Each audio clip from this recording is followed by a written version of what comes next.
3 मई को अमेरिकी वज़ीर ख़ारिजा पोम्पेओ ने ABC को दिए गए एक इंटरव्यू में दोबारा ये अफवाहें फैलाए कि शवाहिद से जाहिर होता है कि कोरोना वायरस वुहान की एक लैब से आया है।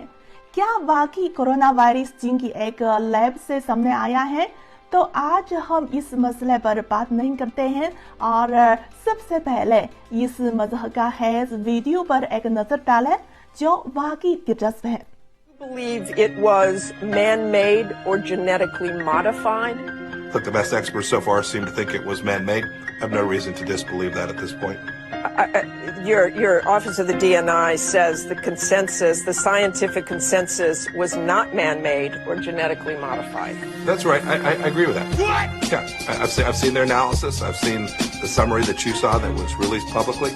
I have no reason to doubt that that is accurate. Okay, so just to be clear, you do not think it was man-made or genetically modified? I've seen what the intelligence committee has said. I have no reason to believe that they've got it wrong. इससे क्या मुराद ली जाए?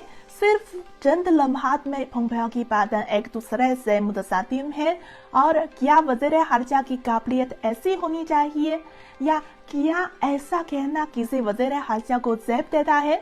मुझे तो ये नहायत मज़हक़ाज़ लगता है।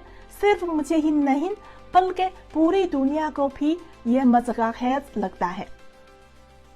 BBC ने कहा कि पोम्पेओ ये दावा करते हैं कि शवाहिद मौजूद है कि कोरोना वायरस चीन की लैब में तैयार हुआ है, लेकिन उनकी जानिब से कोई सबूत फराहम नहीं किए गए हैं। सोशल मीडिया सार्फिन ने भी पोम्पेओ पर तंकीद करते हुए उन्हें झूठा और बदतरीन वज़ीर ख़ारिजा करार दिया। इसके अलावा वाशिंगटन पोस्ट ने अपने एक तजज़िये में लिखा कि वबा के दौरान पोम्पेओ की कारकर्दगी उन्हें अमेरिकी तारीख का बदतरीन वज़ीर ख़ारिजा करार देती है।